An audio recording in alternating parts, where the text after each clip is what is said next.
টাকির পর ধান্যকুড়িয়ায় হেরিটেজ প্রাচীন ঐতিহ্য দেখতে পর্যটকদের ঢল। উত্তর চব্বিশ পরগনার বসিরহাট মহকুমার বসিরহাট 2 নম্বর ব্লকের ধান্যকুড়িয়া গ্রাম বলতেই 300 বছরের প্রাচীন ঐতিহ্য ভাস্কর্য নিদর্শন আজও স্মৃতি বহন করে চলেছে। আর তার জন্য এবার শুরু হলো সরকারিভাবে ধান্যকুড়িয়া উৎসব। ইতিমধ্যে গাইন গার্ডেনকে হেরিটেজ ঘোষণা করা হয়েছে। যে বাড়িতে লালুই বেঙ্গল মেম সাহেব, ঋতুপর্ণ ঘোষের শেষ ছবি চোখের আলো সহ একাধিক সিনেমার শুটিং হয়েছে, এই জমিদার বাড়ির দেয়ালের আনাচে কানাচে তাকালে প্রাচীন ঐতিহ্যের নিদর্শন পাওয়া যায়। 3 বছরে পা দিল এবারের ধান্যকুড়িয়া উৎসব। প্রথম কথা, ধান্যকুড়িয়া বসিরহাট টু পঞ্চায়েত সমিতির মধ্যে ধান্যকুড়িয়া একটা গ্রাম পঞ্চায়েত। এটা সেই আজ 300 বছর ধরেই এখানে ধান্যকুড়িয়া একটা ঐতিহ্য বহন করছে, ঐতিহ্য ধারক বাহক। এবং এখানকার সম্প্রীতি, এখানকার সংস্কৃতি ইতিহাসে পাতায় পাবেন আপনারা। নতুন করে এখানকার ঐতিহ্য বা সম্প্রীতি বা সংস্কৃতি নিয়ে কিছু নেই। উন্নয়ন যেটা করে রেখে দিয়ে গিয়েছিলেন 300 বছর ধরে তৎকালীন জমিদাররা, গাইন থেকে শুরু করে, বল্লভ থেকে শুরু করে, সাউ থেকে শুরু করে, এরা যে হেরিটেজগুলো এখন আমাদের রাজ্যের মাননীয় মুখ্যমন্ত্রী ঘোষণা করলেন, তাদের যে সম্পদ, সেগুলোকে যদি আমরা রিনোভেট করতে পারি সরকারিভাবে, তাহলে সেই হেরিটেজটাই আগামী দিনে সারা বিশ্বের দরবারে সম্পদ হয়ে দাঁড়াবে। তারই অঙ্গস্বরূপ রাজ্যের মাননীয় মুখ্যমন্ত্রী পর্যটন দপ্তরের সচিব মাননীয় শশাঙ্ক শেঠিকে পাঠিয়েছিলেন।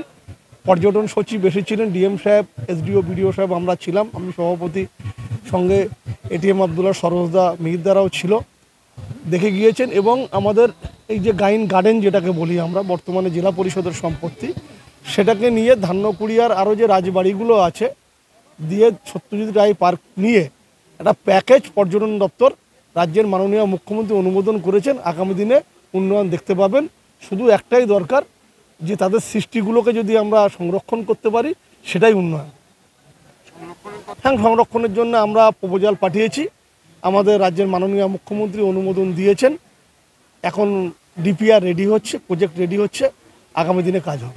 খুব স্বাভাবিকভাবে আমরা যেখানে দাঁড়িয়ে কথা বলছি, একটু আগে আমার এটিএম আবদুল্লাহ বলছিল যে ধান্যকুড়িয়া এমন একটা জায়গা যেটা সংস্কৃতি, শুধু সংস্কৃতি নয়, বিভিন্ন ঐতিহ্যের মধ্যে দিয়ে ধান্যকুড়িয়ার অবস্থান।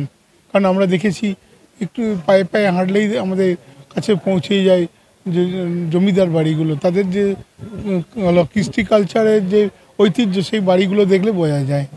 সেই জায়গায় দাঁড়িয়ে আমরা এখানে যেমন বিভিন্ন জায়গায় টাকিকে যেমন পর্যটন কেন্দ্র হিসেবে আমাদের সরকার মাননীয় মুখ্যমন্ত্রী মমতা বন্দ্যোপাধ্যায় গড়ে তুলেছেন, মানুষের যে এখানে যাতায়াত আছে। ঠিক কয়েকদিন আগে আমাদের এই ধান্যকুড়িয়াকে সিএম সেখানে হেরিটেজ হিসেবে ঘোষণা করেছেন এবং এখানে হেরিটেজ হিসেবে এটাকে প্রস্তুত করা যায়, তার জন্য সেখান থেকে এখানে নবান্ন থেকে তারা এসেছিলেন এবং এটাকে দেখে গেছেন। খুব স্বাভাবিকভাবেই এটা আগামী দিনে ধান্যকুড়ি একটা হেরিটেজ হিসাবে আমাদের কাছে প্রতিষ্ঠিত হবে, এখানকার মানুষের কাছে একটা অগ্রগণ্য ভূমিকা নেবে। এবং সেই জায়গায় দাঁড়িয়ে আমাদের এই বসিরহাট পঞ্চায়েত সমিতি, 2 নম্বর পঞ্চায়েত সমিতি উদ্যোগে এবং স্বাভাবিকভাবেই ধান্যকুড়িয়া গ্রাম পঞ্চায়েতের যে ব্যবস্থাপনায় এই যে আজকের যে মেলা, ধান্যকুড়িয়া মেলা, বসিরহাট টু ধান্যকুড়িয়া মেলা আজকে সংগঠিত হচ্ছে, এটা আগামী দিনে একটা নতুন মাত্রা পাবে এবং এই জায়গায় মানুষের কাছে একটা বার্তা পৌঁছেই যাবে যে ধান্যকুড়িয়া অন্যতম পর্যটন হিসাবে বসিরহাটের মধ্যে একটা জায়গা করে নিতে পারবে।